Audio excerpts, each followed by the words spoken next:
Hello once again, crustaceans. My name's Krusty Mustard, and today I'm going to show you guys a nice little tutorial.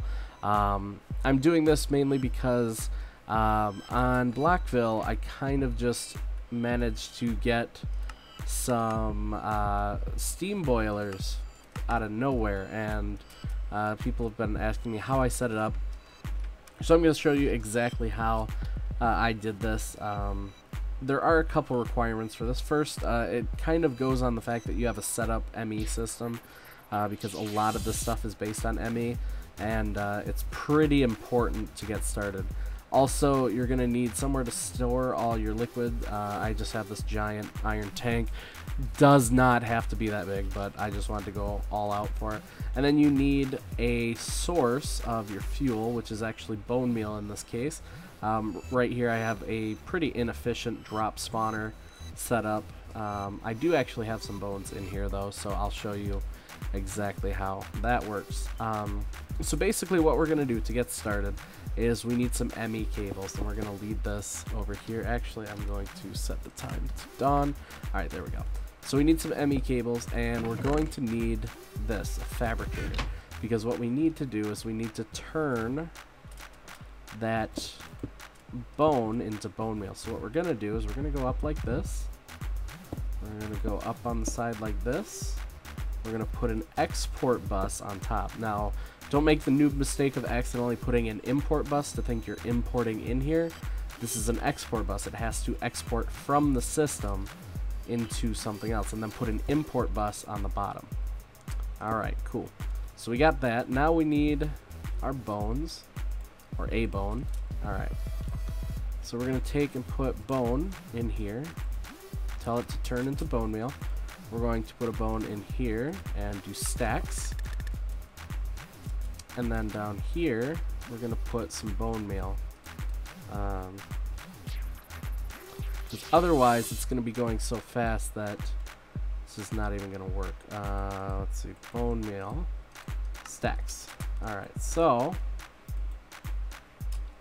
we should see there's a bunch of bone meal in here, and that's not what we're seeing, is it? Let's try the sides.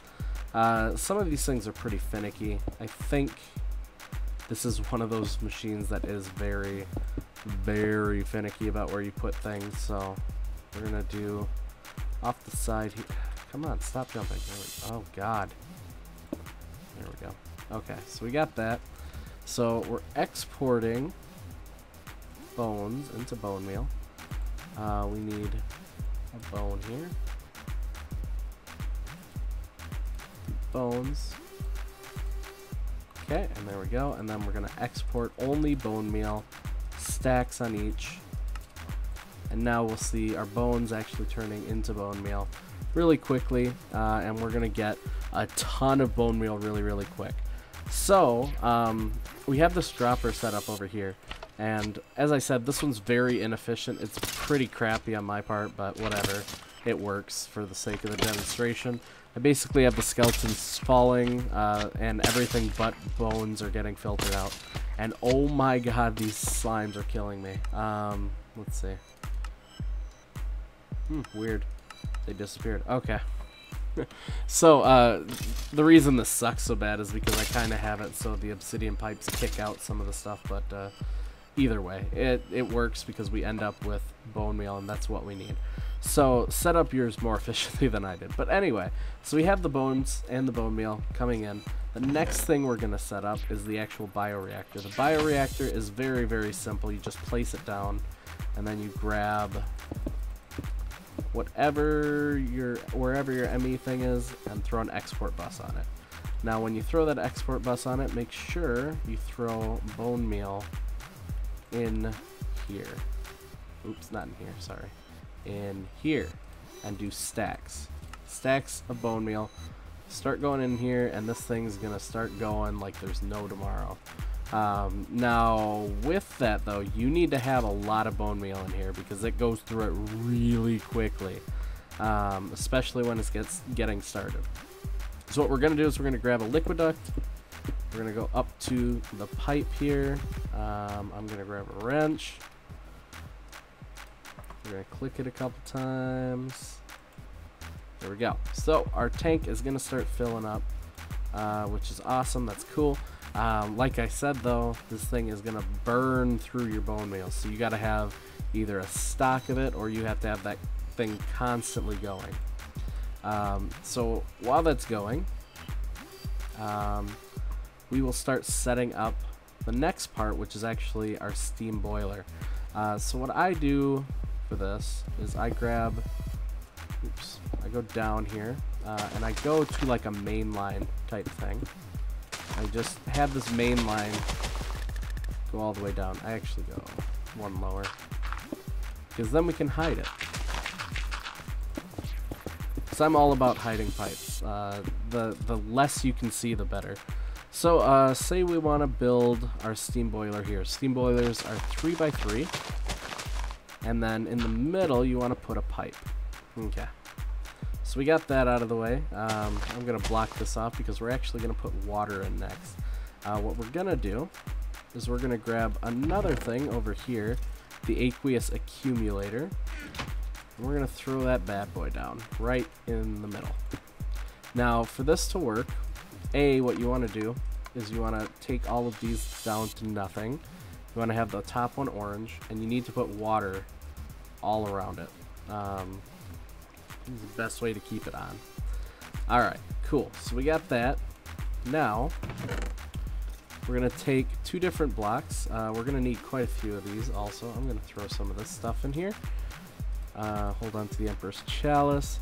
So we're going to need 36 high-pressure boilers, and then 9 liquid-fueled fireboxes. So what we're gonna do is we're just gonna throw this 9 on top here.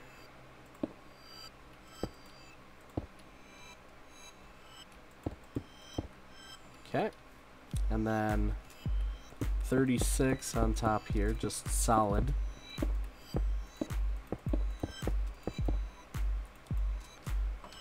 And you can make it variable sizes, but the bigger is the best, because with the smaller ones you're actually expending more energy to keep it going, and you might as well just stick with this. Alright, so we got this. We're going to let the water come up a little bit, and we're actually going to let our biofuel go for a little bit. Which is okay because we actually have some more setup to do. With these things, you have to bridge the energy. And you might be like, ooh, I don't know about that, Krusty. That sounds kind of weird. So first, what you do, okay, this is very easy to do. First, you do this kind of pattern on the back with liquid ducts. This is actually going to move the steam to where you want to. And we're going to look up something called a steam consumer. So this thing right here, we're going to need one of these. So we throw that guy right there. Next, we're going to need something called an energy bridge. And all the recipes are in NEI, so I'm kind of skipping them. But, you know, whatever. Alright, so what this setup right here is doing.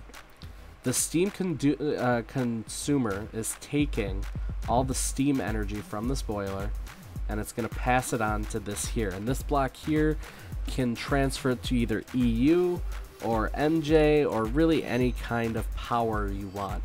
So say I wanted to change it to MJ, I would change it to, I would type in BC consumer, or producer rather, sorry.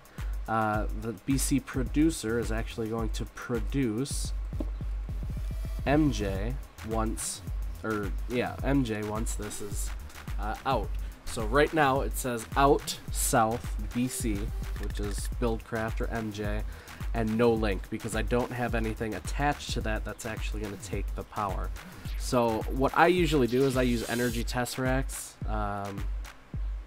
which I'll actually do another video a little bit later on how to set up a cloud storage power system, and that's it's a little bit more difficult, but once you get a hold of it, it's not that bad. So let's say this is 100, and we'll call this MJ.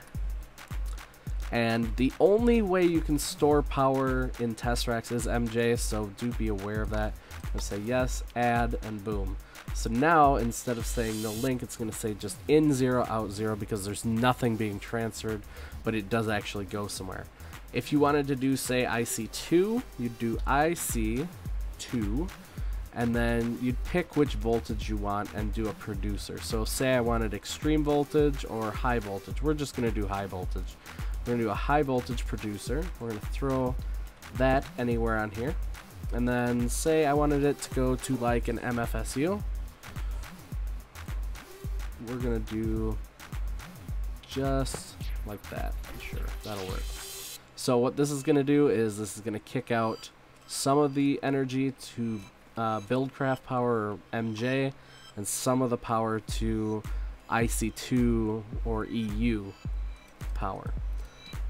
So now what we can do, we can actually power our thing up here. So we're going to throw a lever right next to this here and go bam. Oops, we got to turn this too. So you turn it and you put the lever on it and it goes boom, and it starts going. So this thing is going to take up a lot of biofuel. That's why I let it go for a little bit. I'm actually going to add some more of these things because we actually don't have enough of them to support this. Let me just do this real quick.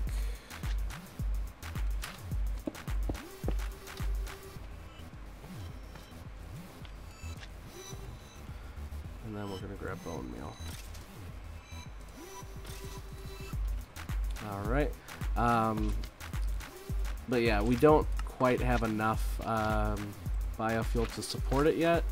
If I had done this with a full tank, it wouldn't be a problem. But I didn't have a full tank.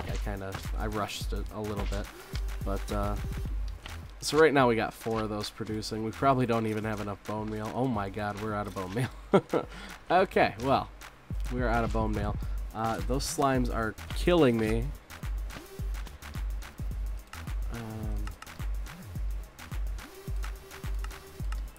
Okay, so we have biofuel coming in, we have biofuel going out, we have all our bones being used, which is fine, whatever, bones are cheap and easy.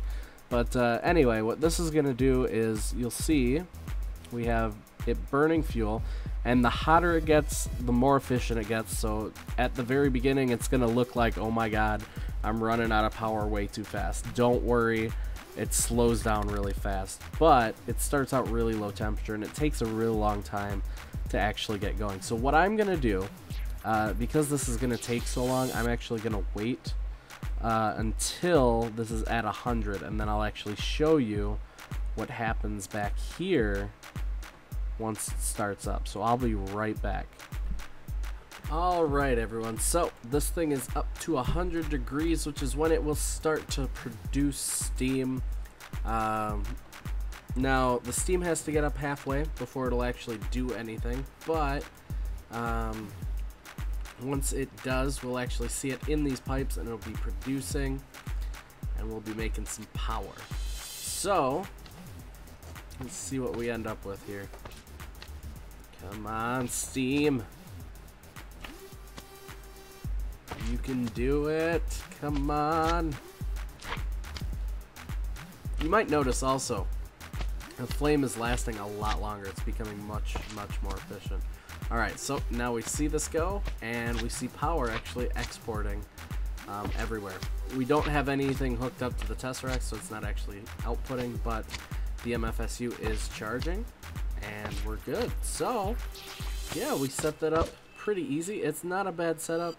It does take a little bit of work, but once you get it, it's pretty darn simple. So I hope you guys enjoyed this tutorial. If there's anything else you'd like to have me try and explain, leave a comment in the comment section below. I will try and do a tutorial on it.